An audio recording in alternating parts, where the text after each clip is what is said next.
Sorry, it seemed we had some challenge, but let me go back to sharing my screen so you all can see Stephanie, and I'm going to speak on her behalf as I welcome you all to today's event. So I am honored to welcome you all to this special edition of our annual Purple Ball. I say it's a special one because instead of our usual dress up and meet up, this time we are all dressed up in our purple, but we are meeting virtually. I pray that COVID-19 leaves us soon so that we can gather physically by next year. I am always delighted watching my sister Onyinye do her dance steps. We always have a blast when we dance. The vision of Purple Ball is simply for women to celebrate women, for women to share their stories, to inspire other women. Despite our best intentions, as women, our first instinct is often to compare ourselves with the other women around us, their appearances, their relationships, their careers, their talents, which can evoke feelings of envy and awaken an unhealthy sense of competitiveness among us. While in the right settings, competition can be a positive thing, especially when it drives you to put more effort into something. When it comes from a place of envy or comparison, it not only harms our relationships with other women, but it can also damage our self-worth. In a world where women are still striving for gender equality in many areas, it makes no sense for us to be pitting ourselves against each other. Supporting women and celebrating our successes can make us much more successful because it encourages others to do the same. So, my dear sisters and a few men, if you admire something about a sister, let her know. If a sister has done an amazing job, give her a sisterly smile and tell her, well done. Each time a sister makes a suggestion or a point, speak up in support of her. Supporting each other and reinforcing our voices, as well as championing our efforts and abilities. Let's keep spreading love and not hate. I love you all and wish you a beautiful evening or afternoon. Stephanie Appel. A rousing round of applause for our co-partner and co-host, Ms. Stephanie Appel. All right, so next on our agenda is the 10-minute video. So I'm going to play that now. And if you all will bear with us, we think it's a very important video for us to watch just to set the context of our time. So without much ado, let me play the video.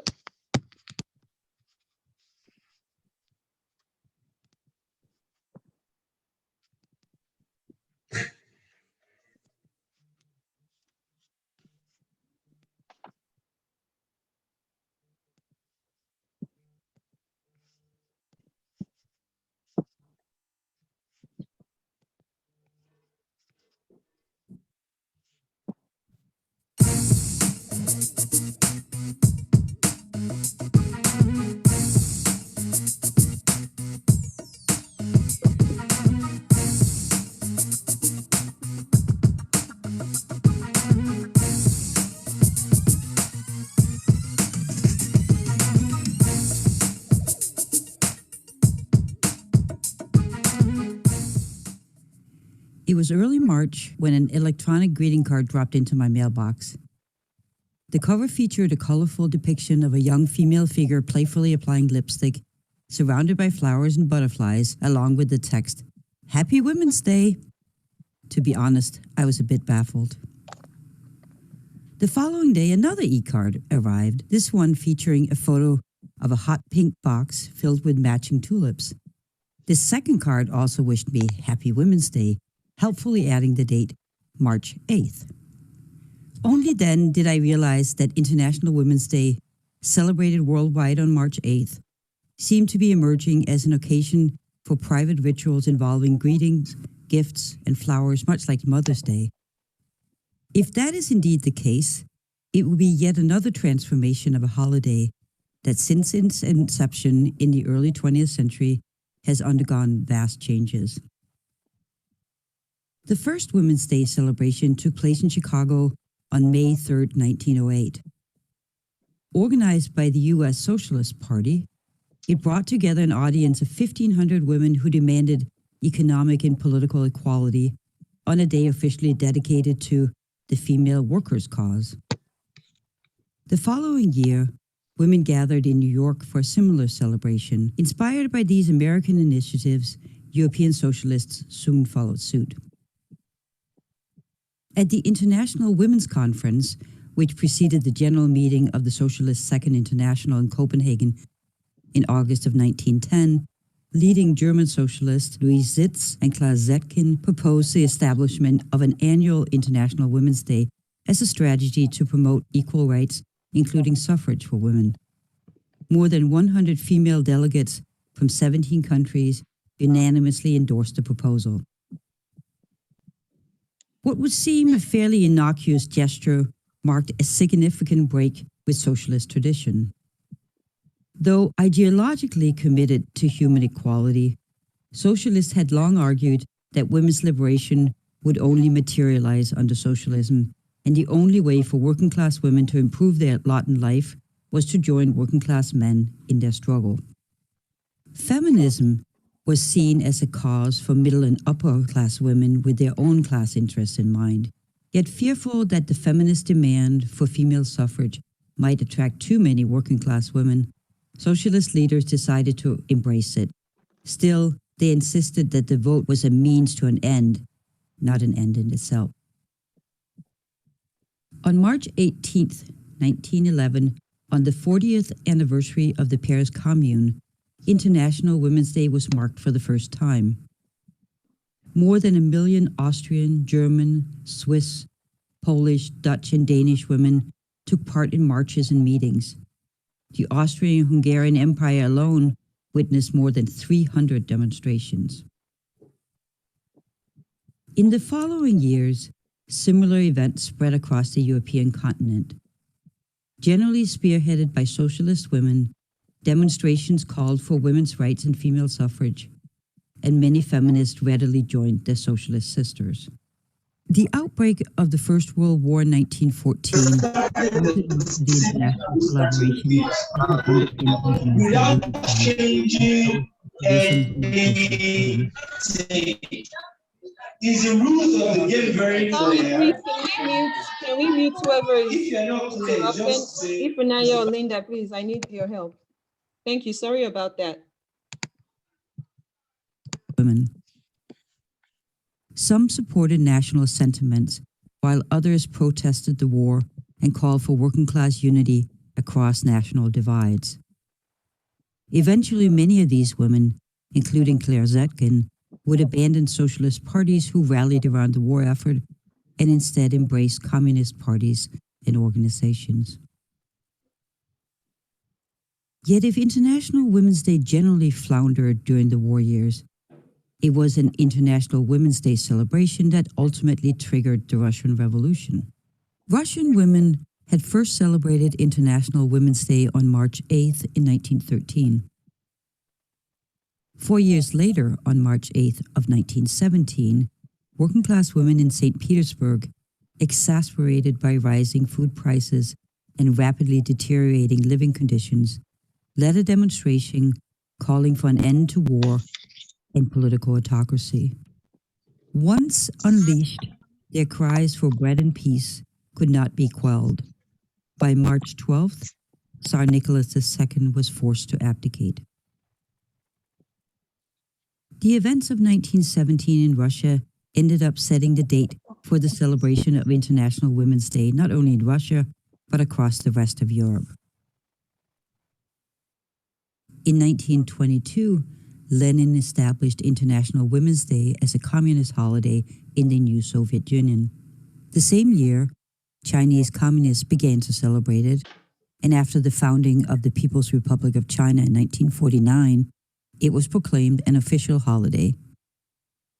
Spanish communists used March 8th of 1936 as the occasion to stage a huge demonstration in Madrid demanding protection of the Spanish Republic against a growing fascist threat. International Women's Day would remain a communist holiday until the end of the 20th century, marked by carefully orchestrated, state-sponsored celebration of women's contributions to the state. As women in the United States and across much of Europe gained suffrage in the wake of the First World War, much of the momentum for International Women's Day celebrations waned. During the interwar years, some European socialists and social democrats continued to mark Women's Day, carefully omitted the term international to distinguish it from its communist sister celebrations, but events rarely drew substantial crowds. It was only with the emergence of second wave feminism in the late 1960s that International Women's Day reemerged as a significant day of activism. Though the day never recaptured much attention among American feminists, European feminists embraced March 8th under the updated name Women's International Day of Struggle, or Frauenkampftag in German, or Kvinnernes Internationale Kampdag in Danish. The new name signaled political radicalism and a resolute distance from organized party politics, both of which were key features of the women's movement in the 1970s and 80s. Nonetheless, March 8th celebrations typically involved not only feminists, but a broad assortment of left-wing activists, women's groups, and labor organizations calling for such issues as equal pay, political parity, reproductive rights, and childcare. During the International Women's Year in 1975, the United Nations first celebrated International Women's Day. 2 years later, in 1977, the United Nations General Assembly adopted a resolution proclaiming a United Nations Day for Women's Rights and International Peace. Eager to disentangle this new holiday from the socialist origins of International Women's Day, the Assembly noted that it was to be observed, quote, on any day of the year by member states in accordance with their historical and national traditions, unquote.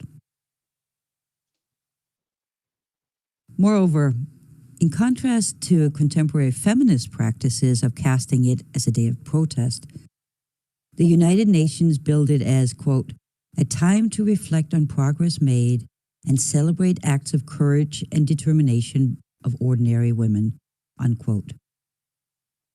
In the decades since the 1977 resolution, the United Nations has in fact marked International Women's Day on March 8th, with events and activities centered around a particular theme such as Empower Rural Women, End Hunger and Poverty, which was the theme in 2012, or Empowering Women, Empowering Humanity, Picture It, the theme of 2015.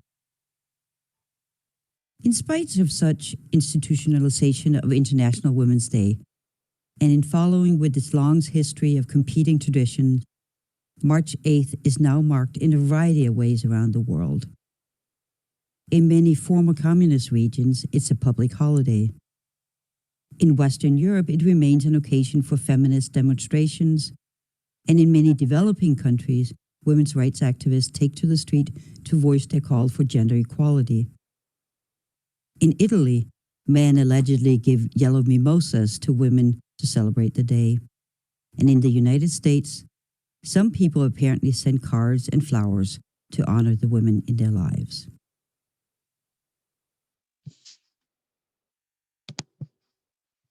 Thank you all for watching. I hope that was insightful. I see people I know. Hello, Mr. and Mrs. Durodoye. It's good to see you. Oh, sorry. Let me turn down my other volume now. Okay. Yes. So good to see you. Please turn on your video so I can see who is here. I know Buki just boarded her plane, and I think she's going to type a message to all of us. Buki was supposed to be one of our panelists. Oh, I think she's still on. Buki Williams, do you want to say something before I introduce our keynote speaker?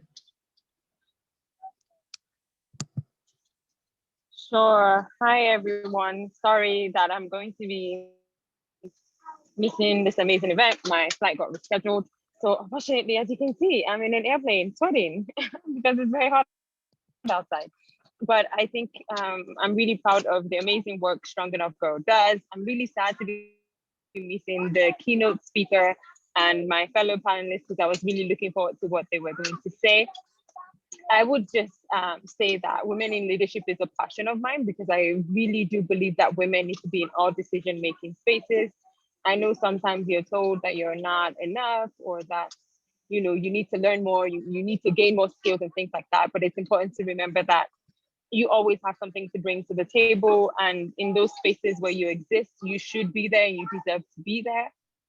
And that, you know, if you ever need support or you never need anyone to cheer you on, definitely reach out to those of us, including myself. We'll be happy to push you forward, create space, amplify your voices, because I believe that's one of the most important things other leaders can do. You know, using the words of Tori Morrison, you know, when we get free, our goal is to help other people also get to freedom and get to leadership. So thanks again, and I'm sorry to be missing this. I hope it's a great event. All right, bye. Thank you so much, Buki. Air hug to you. Really appreciate you speaking. We know that things happen, especially when you're a strong enough woman. You get called and flights get canceled, but we keep pressing on. So thank you so much, Buki. That was a great message from you. All right, so today's event is going to feature some giveaways. We have some recharge cards, and we like to give money away. I aspire to be like Oprah, so I try to give away, and also just to support and encourage each other as women. So the first giveaway, I'm going to ask this question. We just watched the video that set the context, and in that video, this question was answered. When was the first International Women's Day celebrated by the United Nations? Fastest finger on the chat. The fastest answer we see, the fastest correct answer gets a little amount of cash for your credit. When was the first International Women's Day celebrated by the United Nations? Deb says 1908. That is incorrect. By the United Nations. All right. I see the correct answer, and it seems one of our panelists just got the answer right. All right, let's give a virtual round of applause to Alero Thompson. Yes, so the UN celebrated the first International Women's Day in 1975. They talked about other events that had happened, but for the United Nations first recognized it in 1975. All right, so I will go right ahead to introduce our keynote speaker, a woman that I admire so much, and I'm so grateful that she accepted our invitation to join us. So I'm going to introduce Ms. Rachel Pittman. Ms. Rachel Pittman currently serves as the Executive Director of the United Nations Association of the USA. It's a grassroots movement of more than 20,000 Americans in over 200 chapters across the US who are dedicated to supporting the work of the United Nations in communities, on campuses, and on Capitol Hill. Rachel works to maximize UNAUSA's advocacy impact by guiding the strategic vision for the organization, overseeing their membership expansion, and managing partnerships. Rachel works closely with UNAUSA's National Council and Affinity Group in terms of their leadership to help them spearhead new initiatives that support a strong US and UN partnership. Before she was appointed as the Executive Director in 2019, Rachel served as the UNAUSA's Senior Director of Membership and Programs. In that role, she managed the national programs and events, including their annual Global Engagement Summit at the United Nations headquarters, a Global Leadership Summit in Washington, D.C., and UN Day events across the country. She also led a nationwide fundraising campaign to provide education to youth in refugee camps. So prior to this role, she has served on multiple leadership teams for several professional associations, represented lawyers, surgeons, regulators, and engineers. I can say a lot, but let me just wrap up by saying that she holds a Bachelor of Science and a Bachelor of Arts in International Business from American University and an MBA in Marketing from Johns Hopkins University. Without further ado, please join me in welcoming our keynote speaker, Mrs. Rachel Pittman. Thank you, and thank you, Onyinye, for having me at the Purple Ball to celebrate International Women's Day. While I know this is a virtual event, I can still feel the power of being in a room with a strong group of incredible women and men who want to advance gender equality and make the world better for future generations. As you just heard today, I am fortunate to lead the United Nations Association of the USA, or UNA USA, which is a grassroots movement of Americans who support the vital work of the United Nations, its agencies, and the 17 Sustainable Development Goals.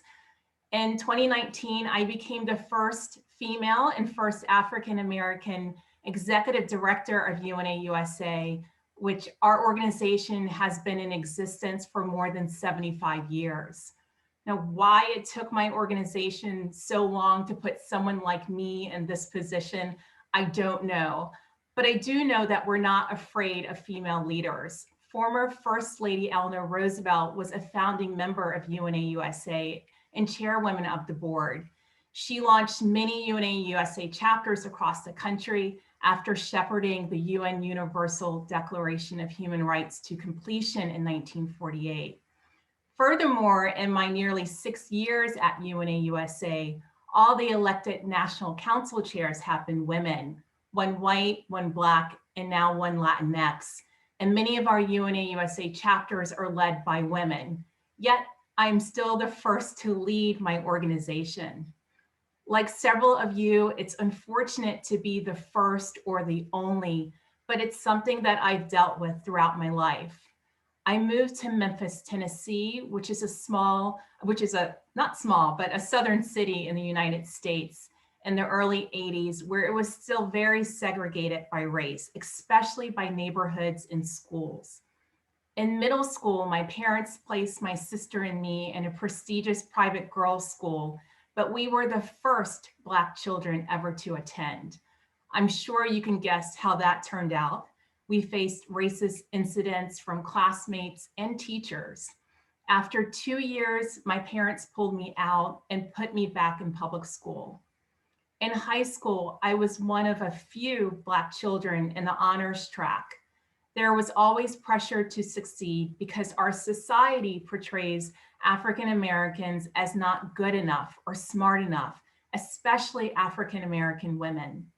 However, through the love of my parents and my own perseverance, I excelled as a student and went on to receive my bachelor's degree in international business and MBA. Fast forward to my professional life, I have worked in several organizations as the only Black director on senior leadership teams. And to this day, I have never had a person of color as a supervisor. I'm not complaining because I am proud of my accomplishments and ability to navigate the world as the only or one of few. But we all know that it would have been more beneficial to have had someone who looked like me to provide guidance or just have my back. For that reason, I make it my mission to mentor and provide opportunities for those coming up behind me. For me, this means not only participating in formal mentoring programs, but making myself available to young colleagues who want to discuss personal or professional issues, encouraging young women to take on leadership positions, joining intergenerational networking groups, and participating on panel discussions as the only female or person of color to provide representation. I understand that my presence as the only one or one of few is a step in forever changing the world, how the world values Black women. It reinforces the fact that I and others like me deserve to have a seat at the table and have my voice heard. I'm not successful in changing minds every time, but I did have a Black female successor at one organization, and I was not the last Black child at that private girls' school. I acknowledge that it will take time and effort to remove the world's first and only from a woman's history. While I am no Vice President Kamala Harris, I do understand the significance of my journey because it is part of a collective story of the advancement of women, especially women of color in the United States and around the world. That is why when Vice President Harris said in her acceptance speech, "I may not be the first woman to hold this office, but I won't be the last," we all understood in that moment the journey for gender equality and racial equity does not stop with her. It does not stop with me or any other first or seconds or thirds. We must continue to build on progress until we no longer must fight for our dignity, our rights. There is a global effort to specifically address gender equality for every community in every corner of the world. It's the 5th goal in a list of 17 global goals called the UN Sustainable Development Goals, or SDGs for short. In case you aren't familiar, these goals were historically adopted by all of the UN's 193 member nations in 2015, with the aim to achieve them by the year 2030. The global goals hold the power to transform our world, to end poverty, fight inequality, protect the planet, and drive economic growth and prosperity. It's important to note that the SDGs are not a to-do list for UN member states alone. Yes, while governments are the drivers in overhauling policies and allocating major funds towards the advancement of the SDGs, they are to be solved by all of us. Unfortunately, the journey to realize an equal future will be more challenging because of the COVID-19 pandemic, which has largely interrupted many of the gains on gender equality over the past 25 years.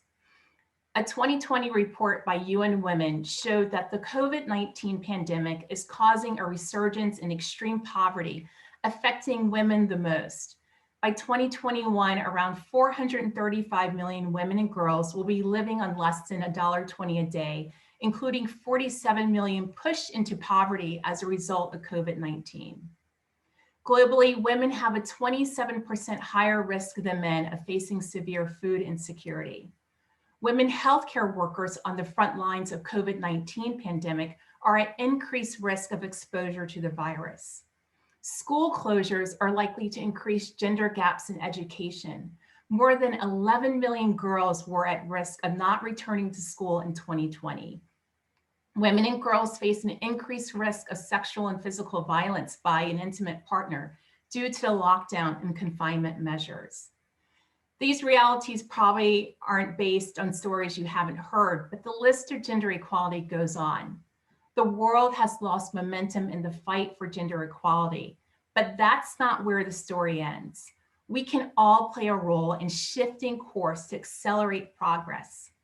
At the United Nations Association of the USA, we believe in global goals local leadership, which means we address issues in our local communities while bolstering American support for global initiatives.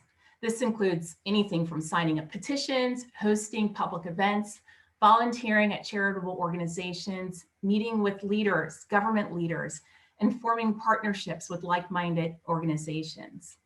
While the pandemic has shifted the way we activate on the gender equality movement, it has not slowed our ability to make change.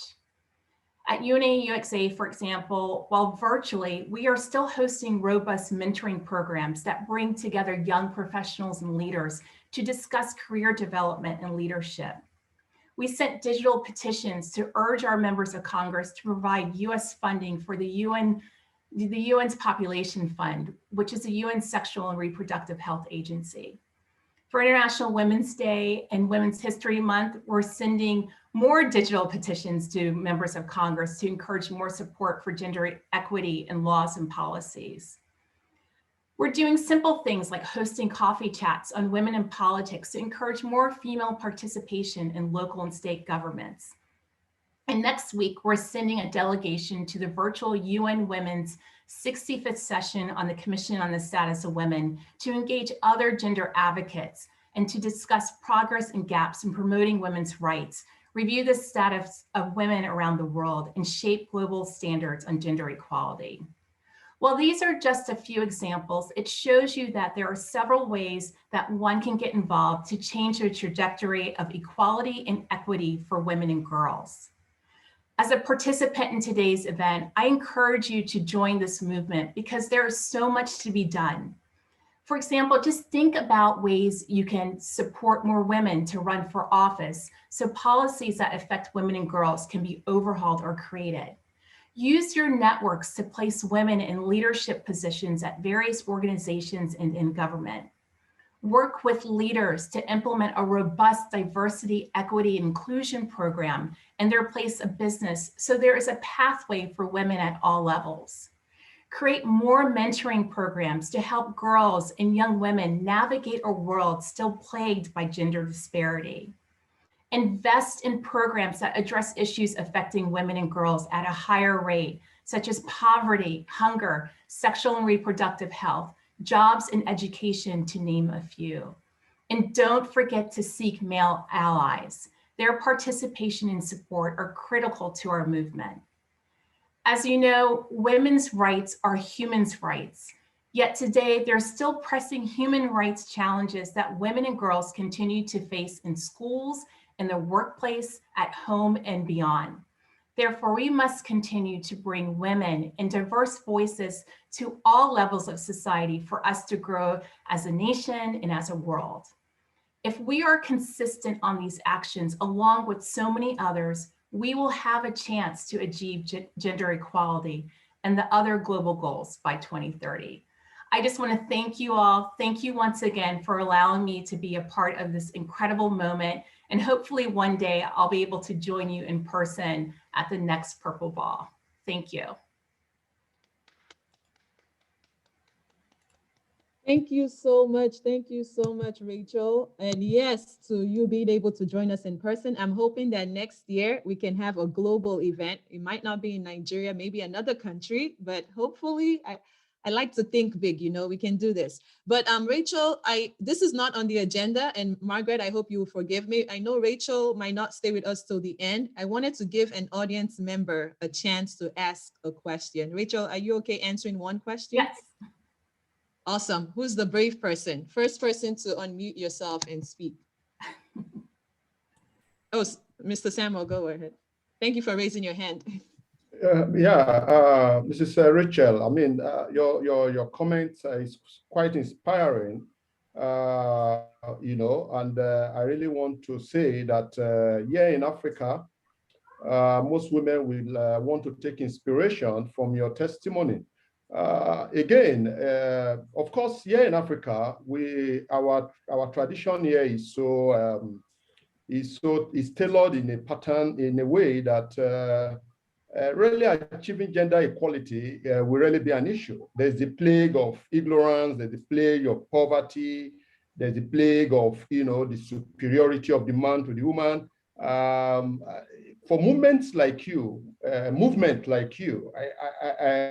really want to know some practical measures that organizations, you know, like your type, we really want to take, you know, in tackling, you know, all of these encumbrances, you know, that are there for ensuring gender equality, you know, here in Africa. Yeah. Thank you for asking that. And the different measures, I mean, we have to look first starting locally, because we believe that you start local and you help change your communities, and it helps others to learn from your experiences, and it can help to grow globally. It's interesting that people think that the US does not have these issues. We still have issues regarding education equality, poverty issues, hunger. It may not be as you know, magnitude, but we still have these issues here. And that's what I like about the Sustainable Development Goals, because it's not for us to help people in other countries. It's also for us to deal with our issues here as well. So we need to come together as a global community to solve these issues, because just because one country gets a little bit better, that does not help the world. We need all women to have equality. We need all women to have access to leadership, to have access to fair education and to health. So we just take that message and try to communicate that we have to work together. We have to share our experiences that could help others. There are things that you are doing in your country that we can learn from, and vice versa. So it's something that has to be done together. It's not just a one-way street, as we say here. Correct. Correct. Thank you. Thank you so much, Rachel. And thank you, Mr. Samuel, for asking that question. Very important question. Thank you so much, Rachel. I see Stephanie just joined us. I want her to just say a quick hello to you before you have to drop, and then I will hand over to Margaret to take us into our next session with the panelists. Stephanie, are you able to come on camera? Good evening, everyone.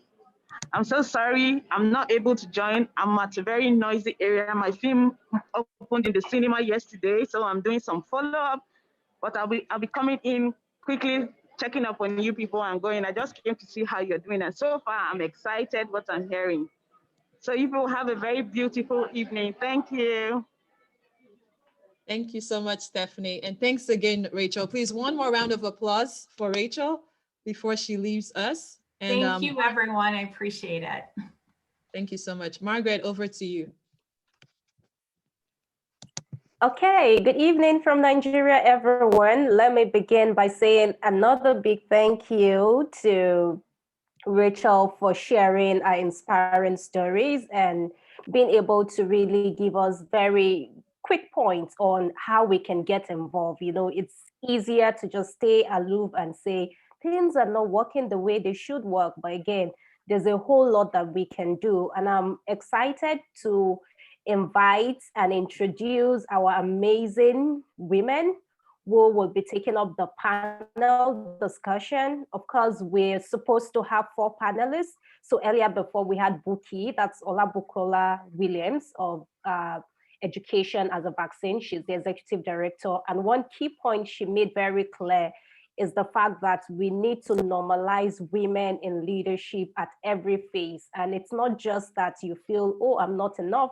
Just seize that opportunity and do what is expected of you. So at this point, I want to introduce Alera Thompson, my sister in Nigeria. So don't mind me, every woman is my sister, so long as they're doing amazing work. And interestingly, every woman is doing an amazing work. So yes, Alera is a game changer, a life molder, a talent hunter, the founder and chief education officer of Blue Sands Academy.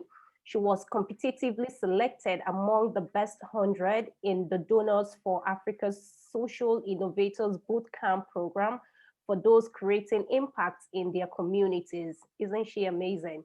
She is also the advocacy officer of African Youth Union Commission, where she advocates for programs that build the capacities of youth.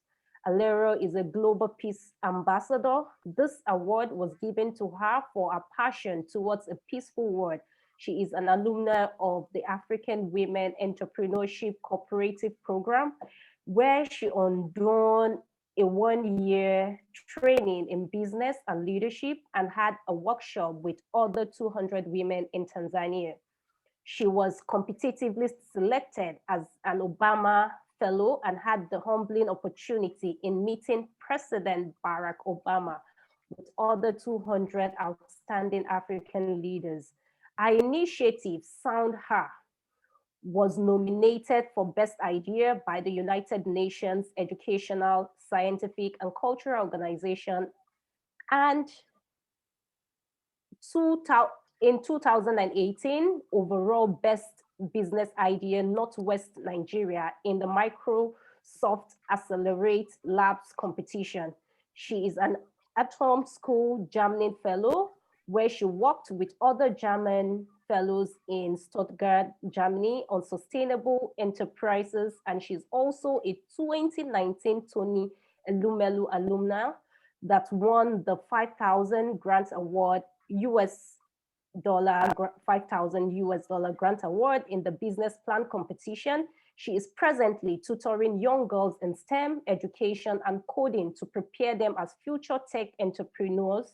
She has skills in using technology to build smart societies by training youth in web development, data analytics, web design, app development, robotics. She is a front-end developer by skill and still strives to maintain technology as a catalyst to nations' development.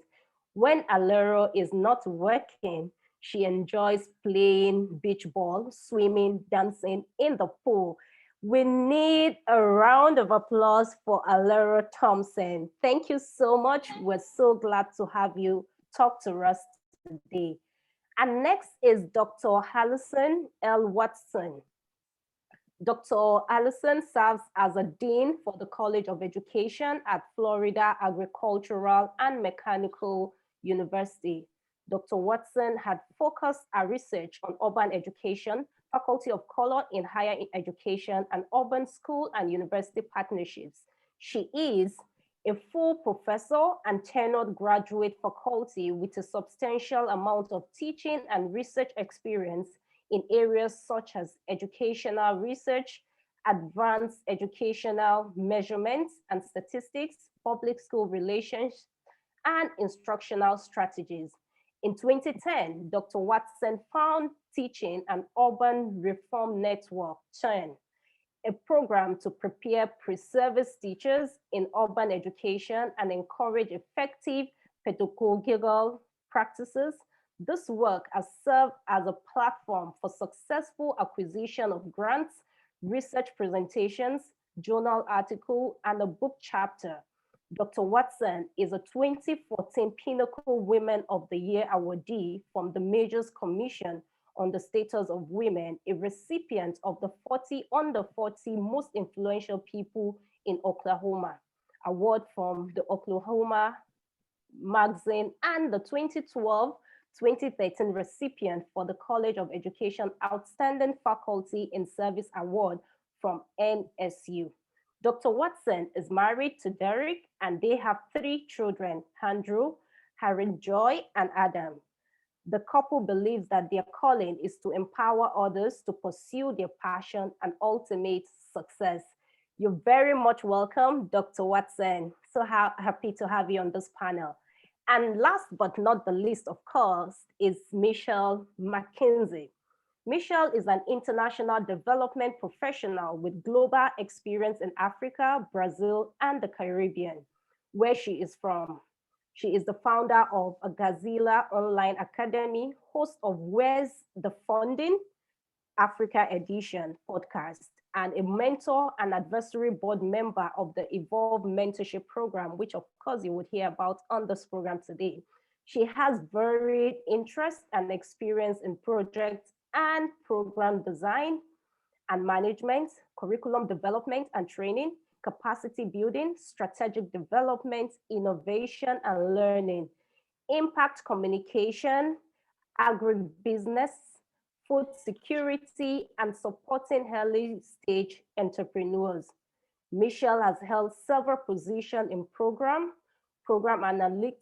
analyst and senior program officer, and in monitoring, evaluation, and learning at the U.S. African Development Foundation, an independent U.S. government agency devoted to grassroots development in Africa. In a 7-year tenure at USADF, Michelle managed projects in several countries, which includes Mali, Niger, Liberia, Senegal, Mauritania, Nigeria, Guinea, and Burkina Faso, that promotes entrepreneurship development for smallholder farmers.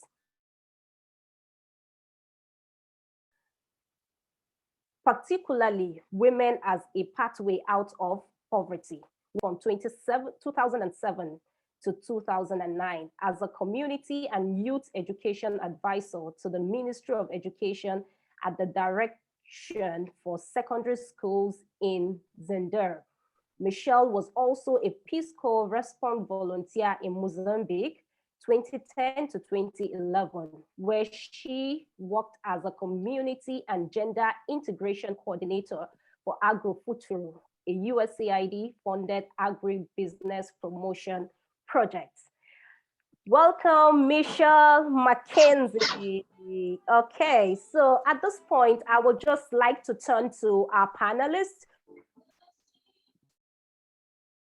Today, they will be sharing with us their stories, but also importantly, helping us to navigate mentorship.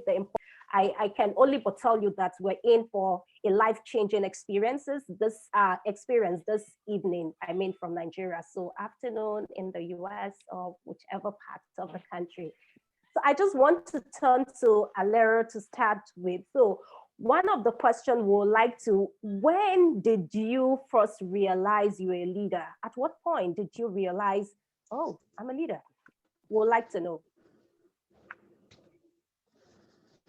All right, thank you so much. Thank you, Purple Ball. I want to appreciate you for giving me this humbling opportunity to share my story.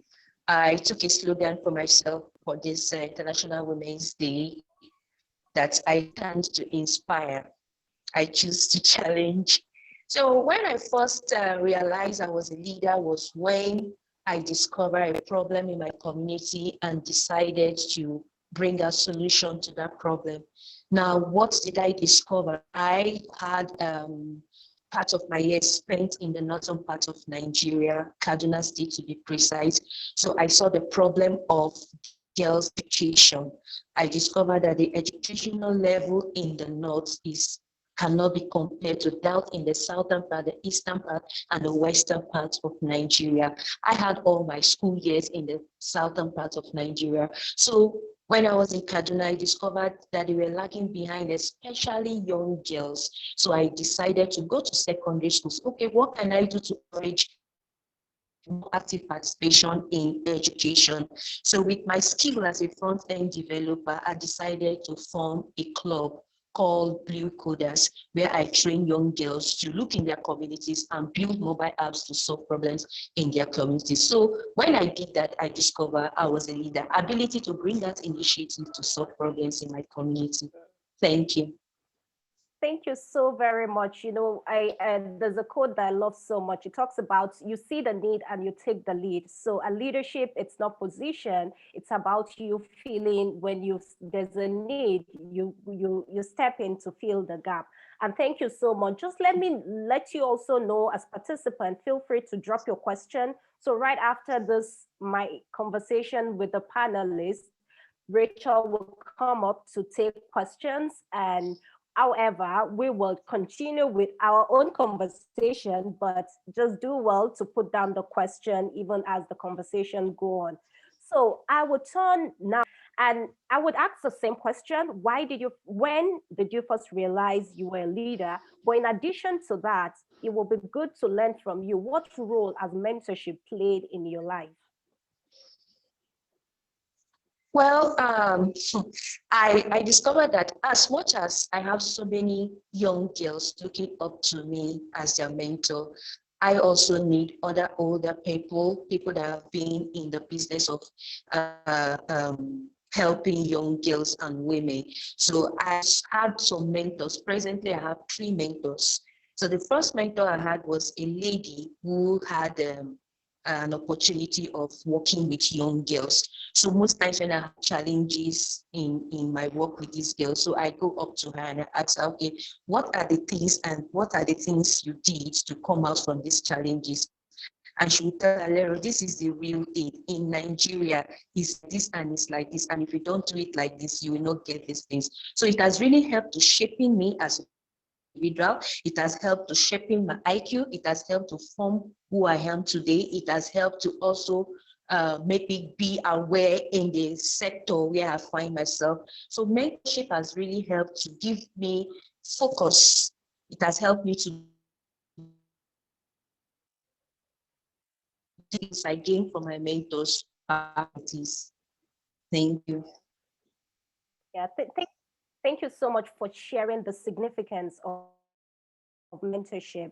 And I just want to turn to Alison and to, of course, ask the same question about when you first realized you're a leader, and to also move ahead to ask about the importance of mentorship, female mentorship now to be precise.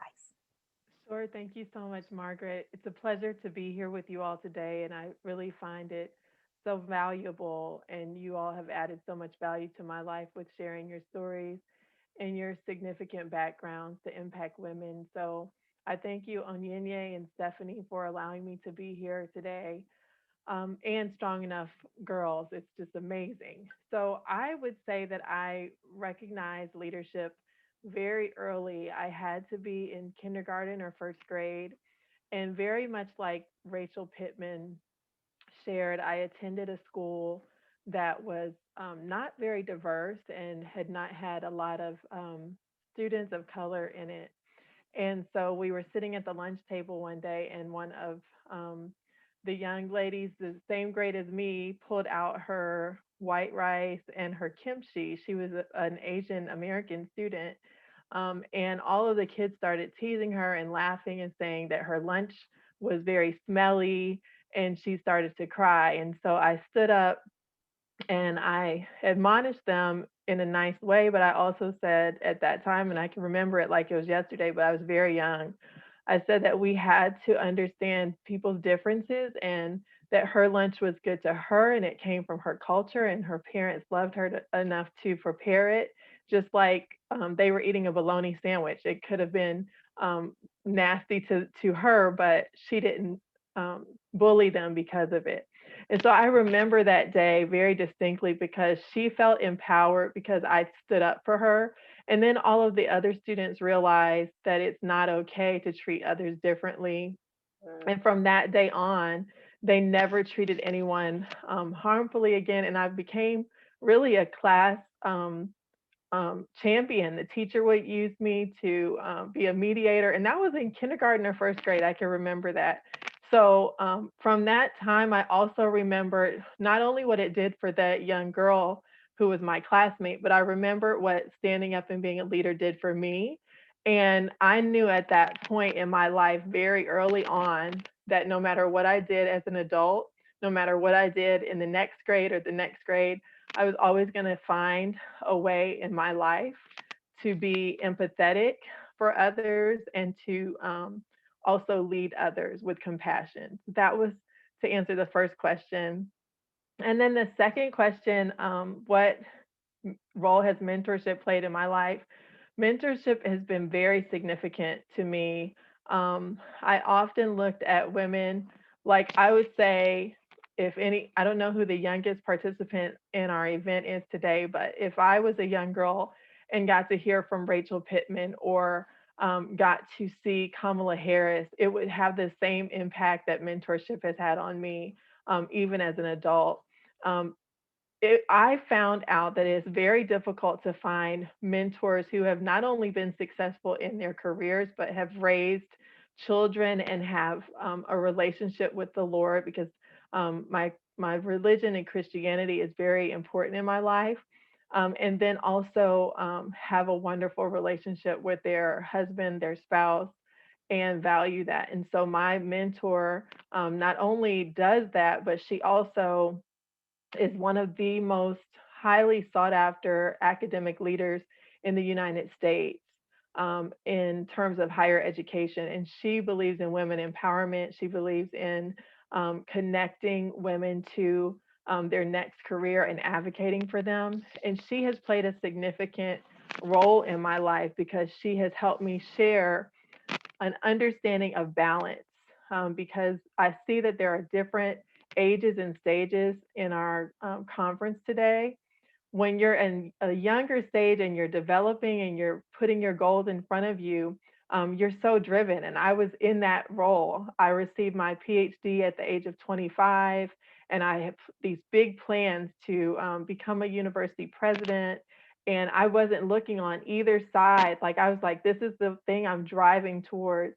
But I also realized after I got married and had my first child that I could learn from life experiences, and my mentor helped me learn that a lot.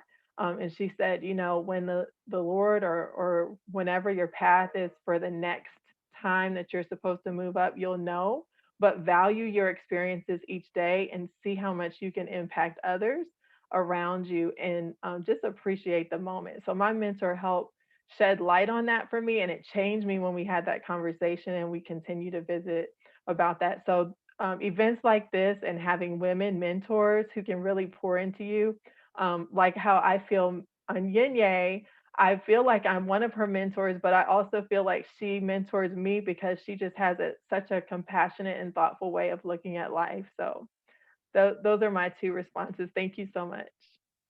Thank you so much, Dr. Watson. That's amazing. So I've also learned to value every experiences. Thank you.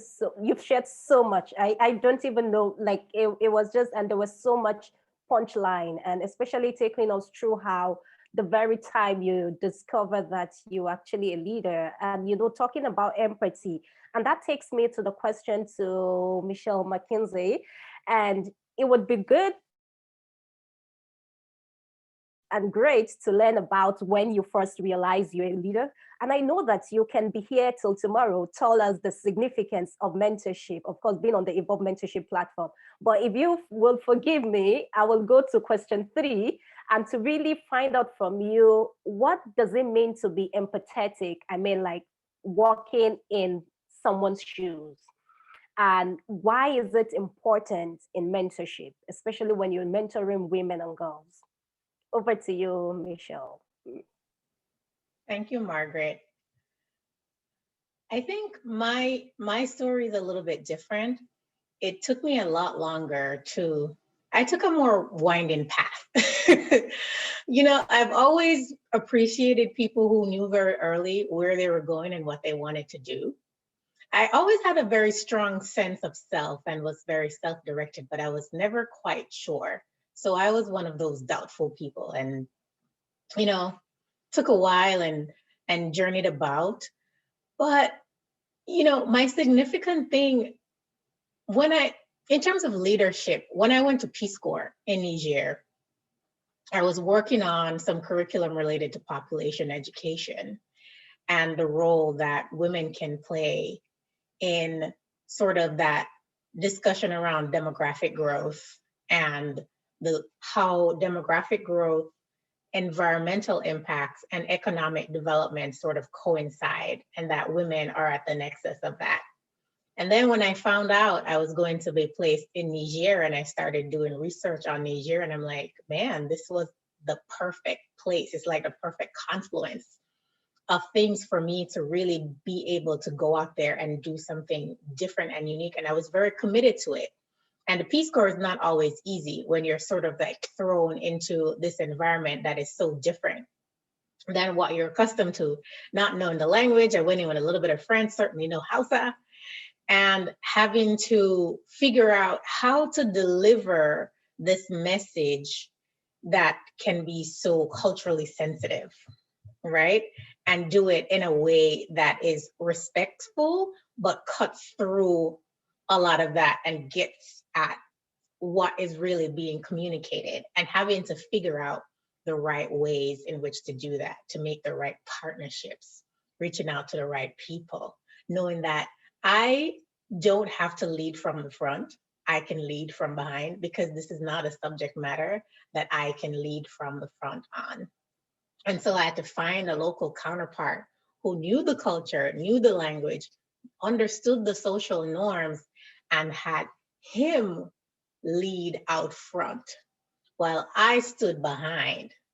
And I still say that was the best job I've ever had. And it actually taught me a lot about myself and my leadership potential, and how I like to work, and how I like to feel purposeful. And that was something that I could do that was dependent on me, bringing something to the world where I saw that there was a gap. And then having the pleasure of realizing how well the young people took to that message, and how, if you really want to create a critical mass of change in any arena, and especially given the demographic base of today's society and in Africa, that it's mostly youth, you have to really capture the hearts and the minds of young people. And when I saw how well those young people, I created these peer education groups, and those young people were on the front line, they really bought into the message. And they were the best foot soldiers for any message you could ever want. And when you see that you can create that type of change, and that type of change doesn't just live within those young people, that they go home and they also start influencing their parents. And I know sometimes in certain African cultures, people tend not to listen to children or young people, right? And to have these young people go home and start having conversations with their parents, and a parent came to the youth center where was the base. I was trying to remember the name in French and I'm forgetting. And they're like, well, what are you teaching our kids? And so we started getting nervous, like, ooh, did we do something wrong? And they're like, no, they come home and they start talking about all these things and it's so interesting. I'm like, oh. So influence can work both ways. So it's not just being influenced by people above you, but you can also be influenced by people below. And that leadership isn't always about being at the top. You can also lead laterally as well. Now, for my mentorship experience was actually, my biggest mentor and advocate was a male when I was in college. And I didn't quite understand what he saw in me, but he was an advocate. And I remember I took a few classes with him. And in one of the classes, I was sort of slacking off. And I didn't get the A that I normally got from him. And he gave me an A-. And I could see that it looked like it hurt him to give me an A- more than it hurt me to get it. And that's when you know that someone is really in your corner and really rooting for you because they see something in you. And I remember he also introduced me to the Hispanic and Lusophone world because that's where he did a lot of his research, and it introduced me to Brazil. And that's how I got interested in the Lusophone world and Brazil and Portuguese and things of that nature. And I had a fellowship. I was doing my boring fellowship in Brazil. And when somebody moves from a mentor to a sponsor, when he opened up his network to me and all of his friends in Brazil, then they became like my uncles and my aunts. And when I got there, I didn't end up in a strange place. I felt like I was among family because he extended his network to me. And so he was no longer just a mentor, he was a sponsor, someone who was helping to open doors for me. So that was my experience. So now on empathy, just understanding that, kind of like me, there are lots of onshore young women out there who are not quite sure where their path is. And that's where we can be the most helpful in helping them to put some structure and understand, and for them to understand the power within them, but to give them a way to really channel that. And I see how we do that through EMP, and that's why I'm so honored to be a part of this program. Thank you. Hope I answered your question, Margaret. Yes, you did. Thank you so very much. I learned something about empathy I think just a year ago, and then it was just an example of what it really means to empathize, just like you said, because there are people who really are trying to understand, some are confused, and just a whole lot. But the lesson that I learned from that was that when you're putting yourself in someone else's shoes, you have to first and foremost pull off your own shoes before you can fit into that person's shoes. So thank you for stressing that. And I think we'll just take one more question, but this will go through the 3 panelists that we have. So what does an equal future looks like? What does it look like when you think about an equal future where boys and girls are the same, men and women are the same? What's that future? Can you paint it? We really want to see it. I mean, with your words. So I would go back to Alero and let's hear from you, please. Oh, thank you so much. An equal future where boys and girls will be equal. I see stability, I see development, I see people that are ready to take up things together. You see, let me start from where presently, what I'm facing as a lady in my organization is really, really, really, really very sad because I'm a woman and sometimes you don't get the support from your fellow women. You see, the equality we are talking about is not just between male and female, even among ourselves as women, we have this inequality. We have this same gender inequality. I attended a program of recent, and I saw how some ladies were treated as a top lady, and we have the middle class lady, and we have the grassroots lady. I am somebody that is very down to earth. I work mostly with girls at the grassroots level. And I keep telling them, I say, when we gather together in this International Women's Day and we do all the branding, we bring out keynote speakers, we do whatever we want to do. If what we discuss is not taken to the grassroots, everything we are talking about here is zero. We have to be intentional about what we are doing. We have to remove this class that is fighting us as females. We have to remove this same gender inequality that we talk about before fighting the gender inequality that happens between the male and the female. So a future where we have male and female be equal starts from the women themselves. I give you an example. In hostel, you have 9 ladies in a room. No, just 2 ladies, let's say 9 ladies in a room. You have lots of jealousy, you have quarrel, hatred, anger, envy, and so on. You see like 15 boys in a room, they live happily together. So if we want to talk about the future where there is equality between male and female, where we don't no longer have this gender war, it has to start from female. They said in the organization where I work, where I said the problem of that organization are the women. I go to the other organization, they say the problem of this organization are women. So we need to start from ourselves. We need to start from where we are as women. Remove the gender barrier. If you see me falling as a fellow woman, you're supposed to encourage me to rise up. If you see me rising as a fellow woman, you're supposed to encourage me and say, yes, ride on, Alero, we're right. On inequality amongst us, we will never achieve what we want to achieve. The men are ready. They are ready in the future, living together. The women are the ones pulling them back. So we need to close that gap. How do we need to close that gap? Is what this international stands for. Women that are doing great. Then we have a future where male and females will be equal. But I'm telling you right now, the men are ready, but the women are not ready. I want to say thank you to Purple Ball for doing this because it will encourage us to inspire others with our stories and come together as one instead of fighting ourselves. Thank you. Thank you so much, Alero. I hear you very clearly. It starts from us. And you know, the good news is this. How many are we? 30-something. If every lady here lives here to say, I am committed to supporting another woman, I am committed to supporting another girl, then it has started. The future is here. Yes, yes, we can do it. And thank you so much for sharing that perspective and for sharing your experiences. Thanks so very much. So I move straight to Dr. Alison Watson. So what does it look like?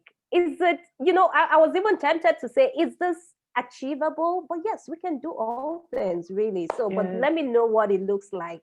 Well, first of all, Alero set the room on fire. I'm telling you, you know, Alero, what you are seeing in the country of Nigeria, it is very present here in the U.S., especially among African American women. And I personally had never experienced division among my sisters. I like how Margaret said we're all her sisters because I'm very much a positive person. And so when I look at, for instance, in the US, there's a television show that highlights, you know, the lives of women of color, and they're supposed to be wealthy. And I see them tear each other down, and it saddens me. And so I said to a colleague of mine recently, I said, does that happen in real life or is it just for TV? And she said, oh, you should feel so blessed that you've never experienced that in your own life because it is very real and it does happen. Women do tear each other down. And so I just want to tell you that you all from the bottom of my heart that that is not right. I love Alero's words and she is right. It really underscores that until we find unity amongst ourselves as women, then we cannot push forth the barriers for gender equality. But that really wasn't my point. I just wanted to applaud her for saying that. My point is that we have to look at 3 contexts: the economic context of educating women, the social context, and the political context of educating women, so that our young women know very early, if they are in kindergarten or first grade like I was, and they tell their peers, no, you cannot do this, that the girl cannot be considered bossy and say, oh, you need to sit down, you cannot say that, you can't speak up. No, we need to empower our women to speak up. I mentioned to you all that I have 3 children, 2 boys and a girl. And it is so encouraging for me to let my children, my sons and my daughter know that they can achieve everything. I don't know if you all have this saying in Nigeria, but it's breaking glass ceilings. So it's when someone hits the top, it doesn't mean that that's the top for everyone, because so many times there's a differentiation in pay gap. There's a differentiation in status. You're treated differently. Even if you're in a leadership position and you're a woman, you have the same position, but you're hired at 20% less than your male counterpart. And so we have to make sure that our young girls and young men who are in these leadership positions, that's why I love when Michelle talked about having a male advocate and sponsor and mentor, because it takes advocacy on both sides. We have to heal the relationships among women, but we also have to look towards our male advocates and counterparts that say, in order for us to be better, then we have to get better among ourselves. And I want to promote you to the next level. And so in the US, we are very hopeful because we did see that our current president chose a woman to be his right hand, his vice president. And it takes that type of advocacy. And I loved how one of the audience members asked the question of Rachel Pittman in the beginning: how do we do this in our country? We're fighting hunger, we're fighting poverty, we're fighting war, we're fighting classism and racism or culturism within our own tribes and nations. And so for us to really move for that, we have to have unity in all parts. We can't say that this tribe is stronger than this tribe or this tribe is better than this tribe. And it happens across our nation in different aspects. So the 3 types of context that we have to educate our society is in economic, political, and social context, so that they understand that their demographic does not determine their altitude. Their trial does not determine their triumph. So thank you, Margaret. Excellent. Thank you so very much for drawing our attention to this key stuff, the context, education, social, and political. Thanks so much. So I move to Michelle. Over to you. So because I work in international development, I was reading an article yesterday in AgriLinks, and it says women farmers or women in agriculture might not be benefiting as much despite all of the targeted support to improve opportunities for women in agriculture, because a lot of that programming is missing the social norms piece, right? Because you can create access to finance, access to inputs, access to markets and all of those things. But if the social constructs and the social norms that prevent women in society from advancing into certain roles and certain positions are still there and are still largely unchanging, much of the benefit of that investment just will not go as far as it could. Because you can train women in new agricultural techniques all you want, but if she doesn't have access to her own land to farm, how far is she really going to go? So you can make all the investments in access to finance, but if she needs a man to go to the bank with in order to secure a loan, how far can she go? If she desires to be in a certain position that requires her to travel to go somewhere and she's not allowed to travel on her own without a male escort, how far can she go? So there are all of these social norms and constructs that still exist that are barriers to a lot of the work that we're doing in the development space to move development along for women. But as long as there are still those barriers in place, and as Allison mentioned, we need advocates and allies on the other side, because equality is about everyone, or more so equity, right? Everyone having the opportunity to be 100% their true self in terms of their abilities and what they want to do. And if there's anything that is standing in the way of them to fully exercise that, then we won't ever have true equity. So that's my contribution to whether or not we can achieve it. Because as women, we can't do it by ourselves. We don't exist in the world by ourselves.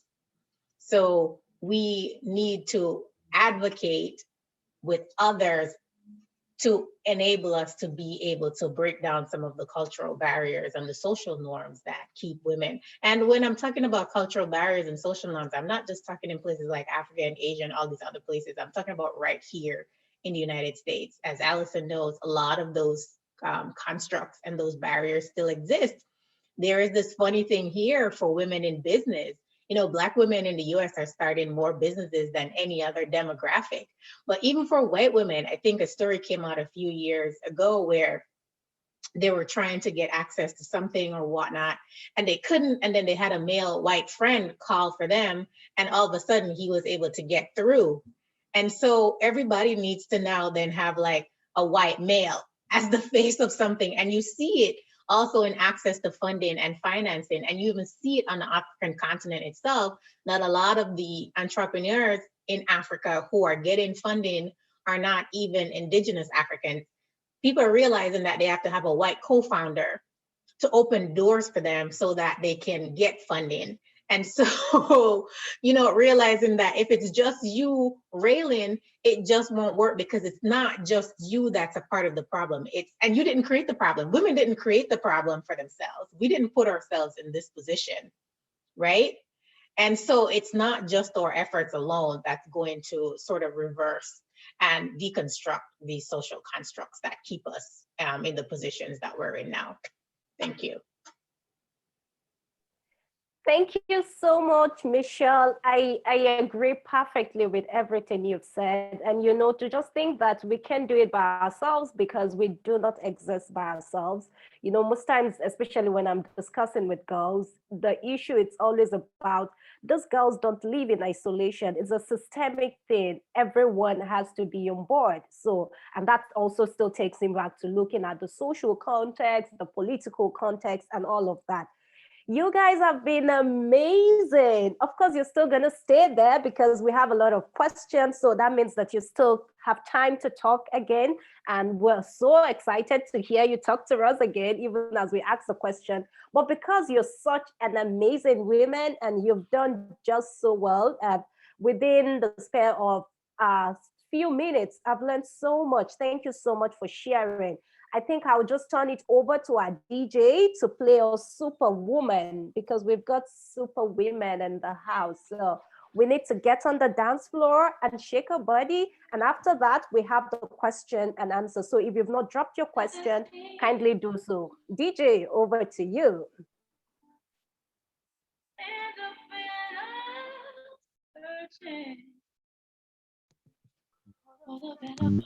Everyone, please turn on your video so we can see your face as you give a warm round of applause to our panelists. Mr. DJ, I think we need the volume up a bit.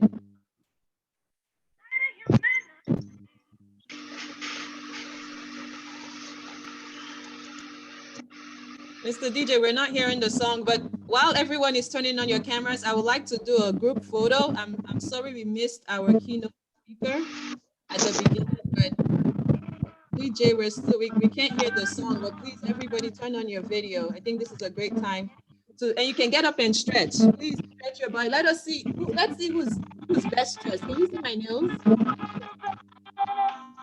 Oh wait, I think I need to spotlight myself so that you guys can see my nails. Can you see my nails? All right, so who's best dressed? I think we need to spotlight the best dressed. Okay, Margaret, we see you. With my shine. You need it. Please show us. Do who else is best dressed? And Lero, I see your purple. Thank you for wearing purple. Allison, I love the colors and I love your purple background. Please get up and stretch a bit. Let me show you my new dress. Yes, yes, yes, she can. Right. And superwoman. Yes, I am. Yes, you are. Okay. Okay, I see somebody dancing. Let me spotlight you. Superwoman. Please, co-host, you can help me spotlight the people that you see dancing. We want to make sure everybody gets seen. Yasin is my colleague at work. Let me spotlight her. Thank you. All right, all right. I just wanted us to have a little intermission before we get to the questions and answers. Bam, I see you. Let me spotlight you.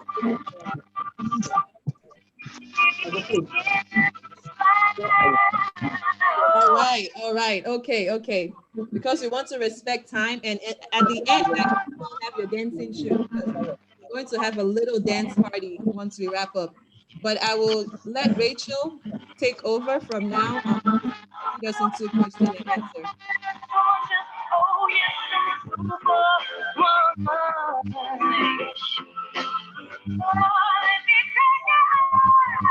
Rachel, are you ready?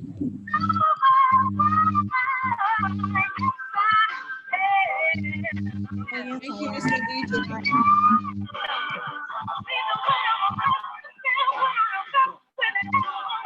Thank you, DJ. Over to you, Rachel. It's good to see you all. And to our panelists for doing such a wonderful Sorry, Rachel, we can't hear you. Mr. DJ, you can turn down the music. Thank you. Rachel, please speak up. Okay, can you hear me now? Yes. Okay, awesome, awesome. So I was just saying thank you to the panelists. And I'm just going to run through. So we had some questions sent in while people were filling the Google form. So we just want to throw the question out to you, and any of the panelists there, they should feel free to respond to them. The questions are quite a lot, but we're going to limit it to about 3 questions. Due to so some of the participants did ask that. I'm trying to look at a good one to ask.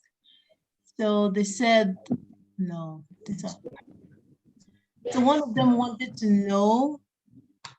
Where is the just now?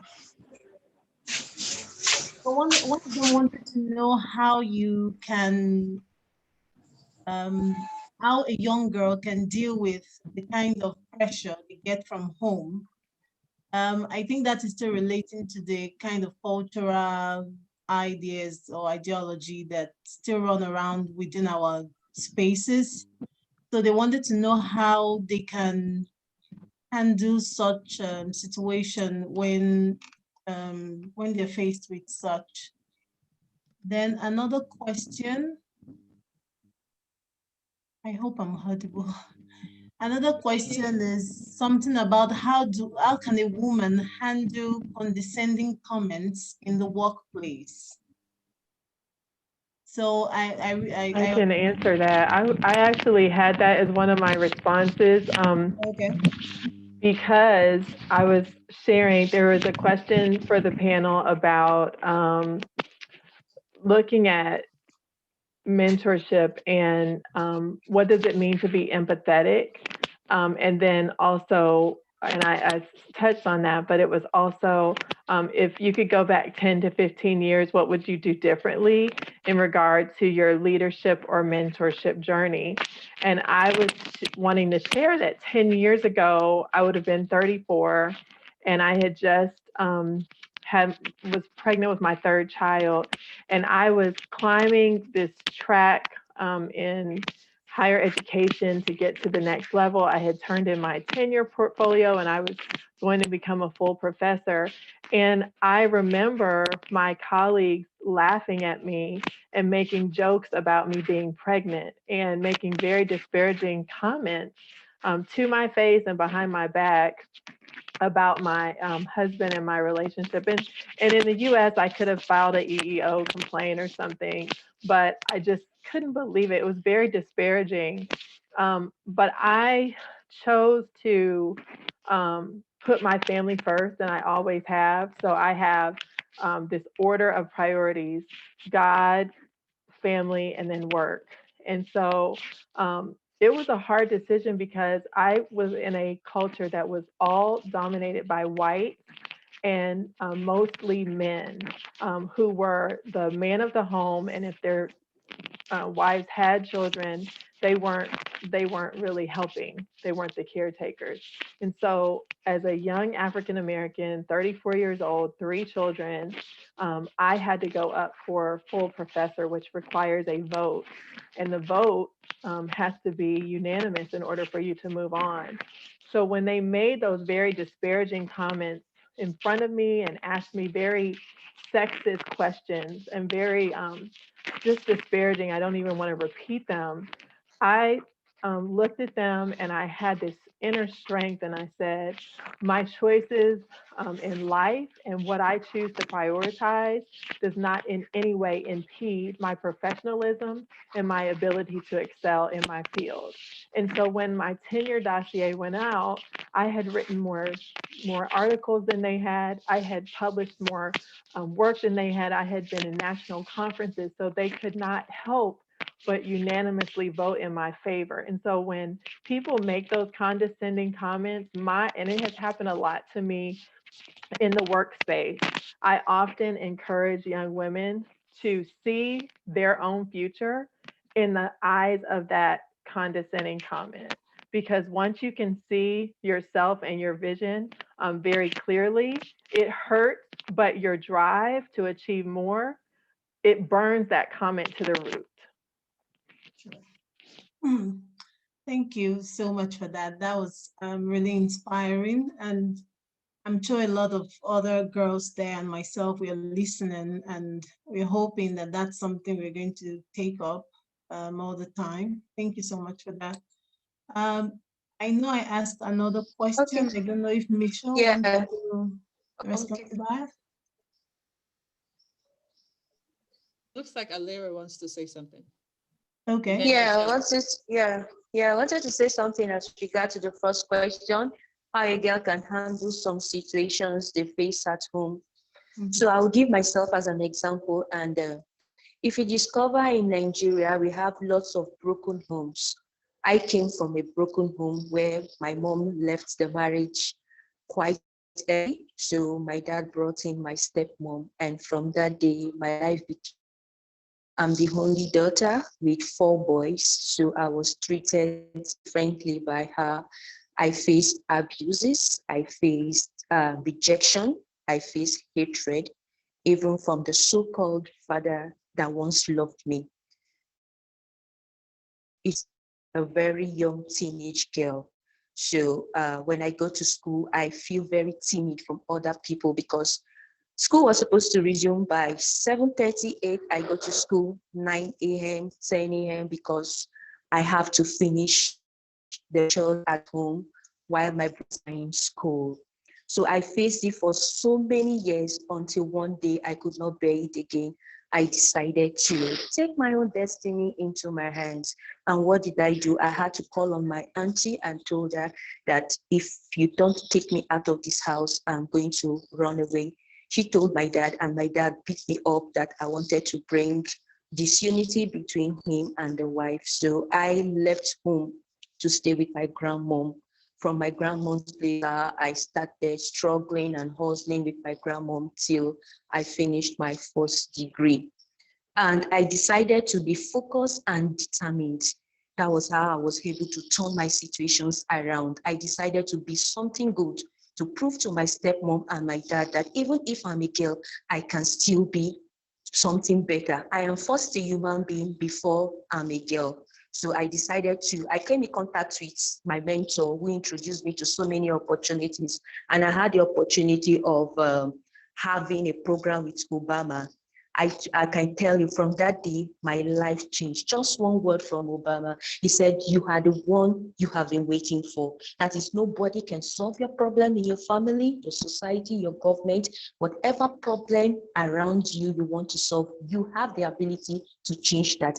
And I can tell you, my meeting with Obama changed my story in my family, in the community where I live, in the society, and I became a better person. So I just want to advise other young girls, no matter the situation you face at home, number one, to your parents, to your guidance, just be determined and be focused. Go follow after friends that can lead you to the right path.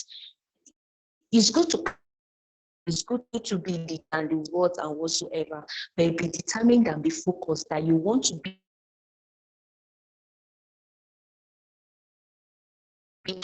So that's my advice. Thank you, Alera. That was definitely inspiring. Wonderful story.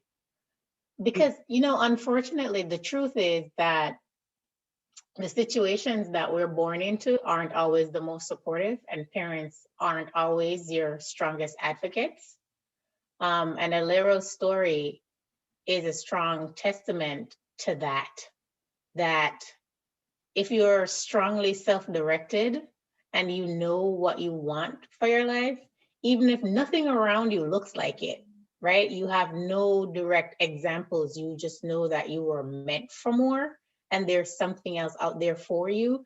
And this is where mentorship can be critical, by getting into a room and getting into space where you have other people who've had other experiences and things that they can expose you to that you don't get exposed to in your natural environment, from your parents, from your relatives, from, you know, the friends that you've had. And sometimes, you know, it sounds cliche now when they say your net worth is your net worth, but what that really means is that who you surround yourself with. And net worth doesn't really just have to be about money. It's about how you value yourself, right?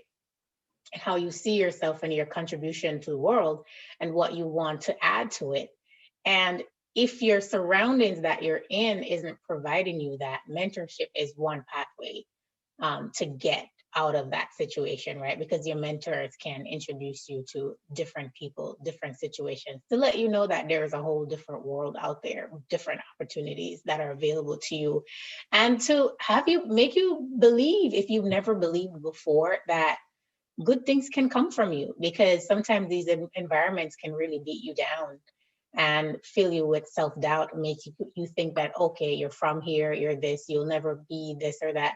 See, people who feel that way about themselves, they say that to other people because, well, that's how they feel about themselves. So you don't take that and make it be about you. You're like, okay, I'm sorry that you feel that way about yourself, but I know I'm meant for more. And you just can't believe it. You just can't believe it. And having mentors to build you up is a great way to move forward in a situation like that. And as Alero very inspiringly said, you know, she didn't start out with bright beginnings, but look where she is now. So it's not an excuse to sort of wither and die. It's it's an opportunity to branch out and thrive. True. So thank you so much, Michelle, for that as well. I'm going to end with this one question, which I think is very paramount, and that's the reason I want to ask. So somebody wanted to know, when exactly did you know to say no? Like, when did they become, as in everyone, when did they become comfortable saying no as women?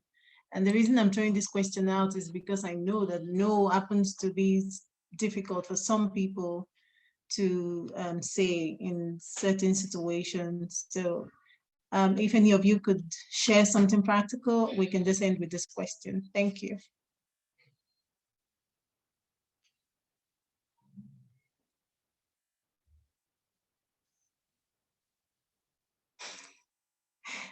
Well, we are waiting.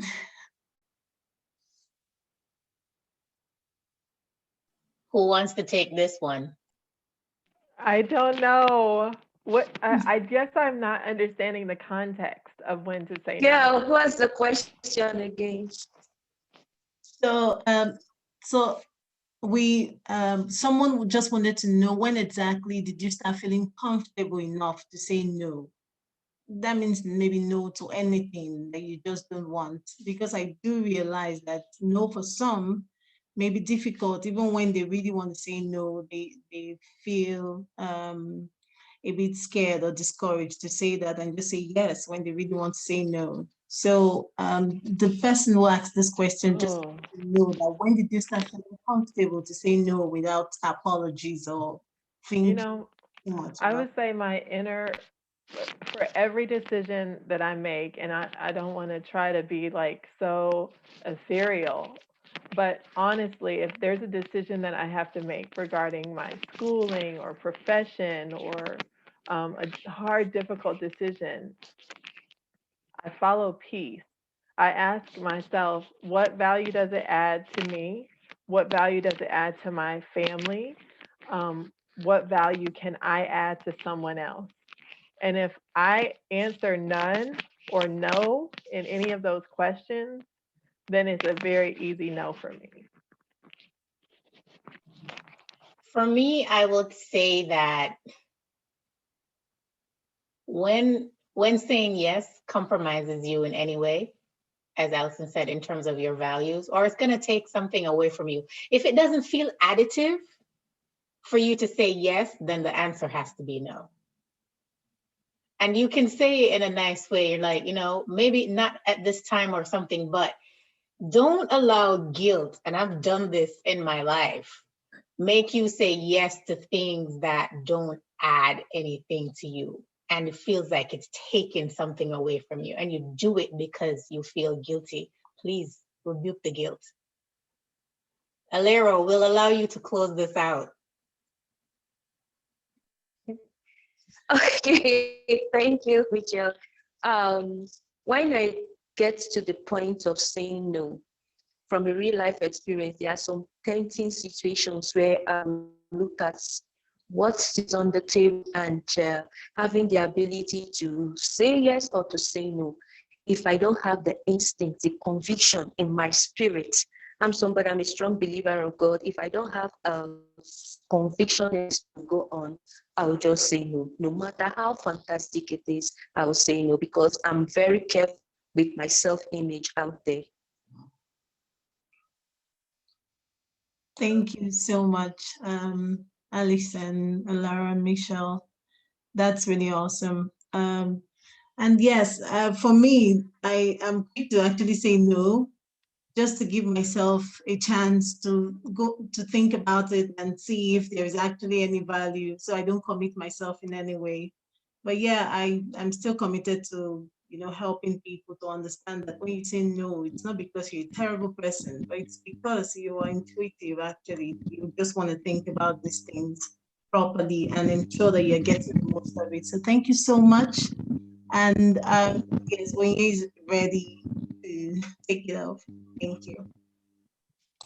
Thank you so much. A round of applause for Rachel. Everyone. Oh, man, I mean, where has the time gone? I'm like, wow, it's 2 hours. It's almost 2 hours already. So, and I know we still have three giveaways to send to give out. Well, one person, the first person that registered for this event actually is getting some credit, recharge card credit, because she was the first, and her name is Hannah Agbo. Oh, I should know her last name. Oh my goodness, I'm her mentor, but that's not that. Maybe that's why she signed up first, but I'm not sure. But Hannah is the first person that registered for this event. Maybe that speaks to the power of mentorship. And also, for the second question, I want to ask, what is the name of the first woman and first African Director General of the World Trade Organization? Fastest fingers.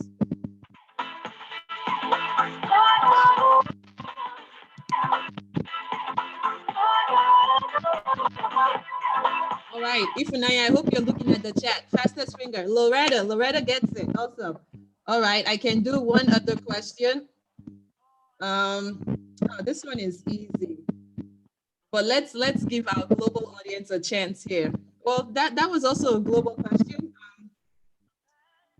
What is the name of the first African female president? Woo!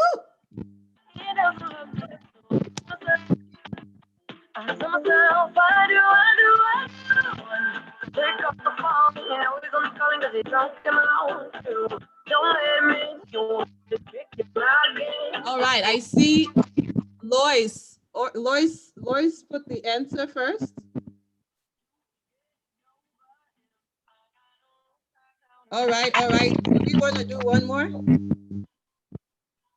How are we feeling? How are we feeling? Okay, so please, my team members, take note of who's winning, because nobody should go looking for me. All right. Okay, so please, really quickly, I realize we did not capture the group picture, and I know some people are dropping because it's 2 hours already, but can we quickly, everybody, please turn on your camera, and I'm going to take the pictures. I'm sorry that we didn't capture this earlier, but let's quickly take the picture. Everyone, please quickly turn on your cameras. You can, bless me, I see you. Thank you for joining the party. All right, I'm going to say IWD for internet. Sorry, I keep getting a background noise and I'm not sure where it's coming from. Okay, Mike, okay. All right, so I'm going to say IWD. Please give us your best smile. All right. My smile is already wasted now. Oh, sorry. So, all right. Oh, see, bless me is already ready. Okay. I need our chat to clear so that it doesn't get in the picture. Okay. Nobody should chat right now, please. Okay. 1, 2, 3. IWD. IWD. Who is trying to join this meeting when I'm taking a picture? Please. Sorry. Interruptions. Hold on. Oh, sorry. Now my camera is okay. IWD.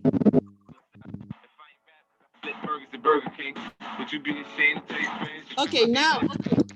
DJ, please turn it down. I want us to do a video and just say, celebrate women all day, every day. All right? Are we cool with that? Celebrate women all day, every day. Mr. DJ, I'm going to mute so that it doesn't interrupt our comment. All right. 1, 2, go. Celebrate women all day, every day, 365. That is right. 365 days a year or 367. All right. 247. 24/7. All the time. Happy That's right. Women's History Month. Okay. All right. Okay. So I just want to say thank you so much, every one of you, for being here. I'm supposed to talk about the Evolve Mentorship Program, and then our campaign right now, but I'll just keep it short. And we will post the link to donate. We have a campaign, a fundraising campaign right now to raise money to support girls in school. So I don't know if you all know me, but I am actually the founder and executive director of Strong Enough Girls Empowerment Initiative. And the Evolve Mentorship Program is one of our flagship programs. So we currently are trying to raise $32,000 because I will be turning 32 next week, next Friday. And the Holy Spirit just put it on my heart that 32,000 is something that girls, that we need to help more girls get into school, and also mentorship. Michelle has been a part of our work here. So she has seen many girls come through this program and she has seen the value. And she gets a lot of people that reach out to her. They want a mentor, but they can't afford a mentorship program. So we are raising money to be able to send girls and keep girls in school, but also enroll them in the 3-month structured Evolve Mentorship Program. So right now I'm going to post the link to our GoFundMe page in the chat. We would definitely appreciate you sharing it and also donating to it if you can. And also, Onine, may I add something? Yes, please. Add. Also, if you know of girls who are bright, who could benefit greatly from mentorship, and you want to sponsor them, you can have them apply and you pay for them to participate. So that's one way. And we're also looking for mentors as well. So giving back is not just with money, but also with your time, which is a valuable resource. So just to add a little bit more context and color to the campaign. So you can either donate cash that we can use to sponsor girls who might apply but not be able to afford the cost. Or if you know a young lady who could benefit, you can recommend that she apply and you can pay for her to receive mentorship. Thank you. Yes. Yes, thank you so much for that addition, Michelle. And I hope everyone can see my screen. It's really important for women to support other women. So if you can be a mentor or support, as Michelle said, please reach out to us. And then actually, before I stop talking, we are going to announce the Evolve Mentorship Program Most Outstanding Mentor for this first quarter of the year. We've had over 15 mentors come through our program, and each year we try to nominate, or we ask the mentees to nominate their most outstanding mentor. So right now, I'm going to show you who our most outstanding mentor is for January through March 2021. And of course, it's our very own Michelle McKinsey. I tell you, honestly, I did not know this until this morning, that she was the one that was selected by our current mentees. But I think there goes again, the power of mentorship at work. So congratulations, Michelle. But wait, I want to read what they posted about you, why they selected you as a mentor, as the outstanding mentor. They said, mentor Michelle, although she isn't, so this was one mentee, although she isn't my mentor, my personal mentor, I appreciate her dedication to the works in the program. She's always mostly available. And then another person said, Mentor Michelle McKinsey, I love Mentor Michelle. She always has something to say in a session, and she gives practical and realistic suggestions. So please give a round of applause to our most outstanding mentor. Oh yeah, DJ, give us the most outstanding mentor. Well done. Mentor Michelle, you deserve it. Yes. Thank you all so much. I wasn't expecting this, especially since I told Onyinye that I wasn't available to be a direct mentor for the first 2 quarters of the year, but I still, even though I don't have a direct mentee, I still found myself showing up probably more than when I did have a mentee. Yes. Well, thank you, everyone. You know, my purpose is just to add value, and if value is received, then I've done my job. Thank you so much. Yes. So thank you so much, Michelle. I mean, I can talk about just the value you have brought to this program, but we will save that for another event. I wish this could go on, but we're running out of time. Stay tuned to SEGEI. For those of you that registered, we will send you the link to this recording. We will also send you more information. I know some of you might want to get in touch with our panelists and our keynote speaker. I'm an email away. If Naya, please type in our email into the box. You can reach out to us, follow us on Instagram, Twitter, Facebook. We're available to you. All right. So thank you to our partners. Our partners, I don't know if Stephanie is back on, but GLAMODI, Stand with the Girl Initiative. Margaret did a fantastic job moderating. Thank you to our panelists, Dr. Allison Watson, Alero Thompson, Michelle McKinsey, and Buki Williams for showing up even from the airport. And thank you most especially to our audience. Without you all, we would have been talking to ourselves. So thank you so much for spending your data money and your Saturday afternoon or evening with us. And please remember, the objective of this event is to really create a safe space for women to celebrate each other. As I read in the welcome address from Stephanie, we shouldn't compete with each other as women. We should not do things out of envy. And many of our panelists share this. And it's okay to reach out. Oh my goodness, I don't want to bring Megan and Harry into this situation, but I watched the video, and the sentence that stuck with me is where she said that it takes courage to know when to ask for help, or that you to know to ask for help. And I think that is something that a lot of women struggle with, because I think society would say something about us if you're struggling in your relationship, or you're finding trouble balancing school, balancing work. It's okay. It actually takes courage, and it's only when you speak up that you get help. I'm so glad she has a great guy, Barry, by her side, that is like, girl, let's up and leave this, because I can't have you die trying to be the princess or whatever. But anyway, I digress. But please know that we love you. We want you to get in touch with us. And DJ, take it away. Thank you, thank you, thank you. Till next time, happy International Women's Day. Hi, everyone. Hello, guys. Thank you. Bye. Thank you. Bye. Bye. Thank you for being here. Good to see you. Okay. See who you can stay on and dance. Let's see the best dance moves. We're going to be dancing.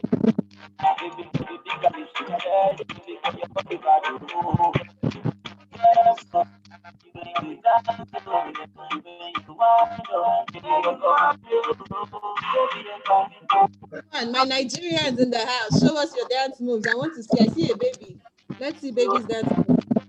Mr. DJ. Ah, Dami. Yes, so yes, yes. Yeah, dance. You downstairs.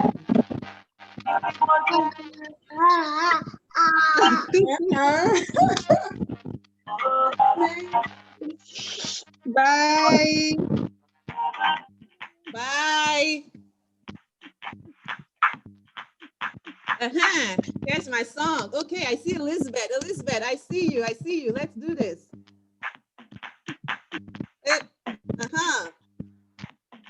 Please turn on your camera and join the dance party.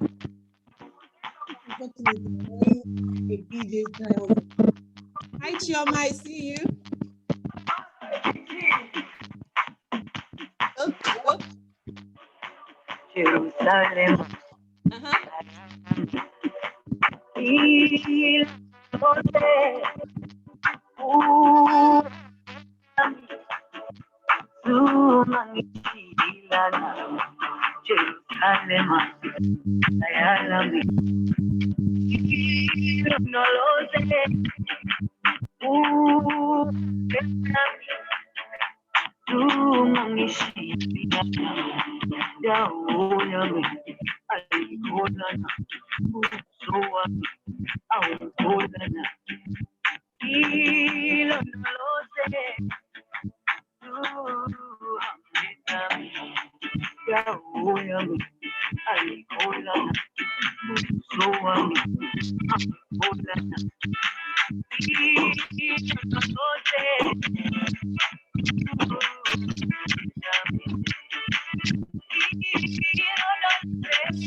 Hey.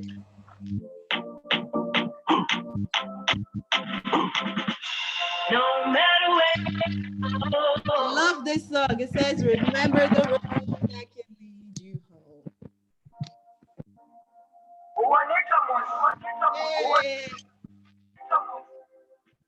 No matter where you go, remember the road that leads you home.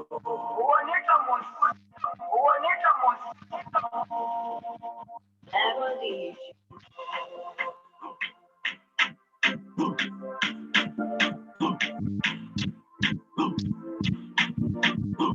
Let's see. Oh yeah, join this dance party. Never leave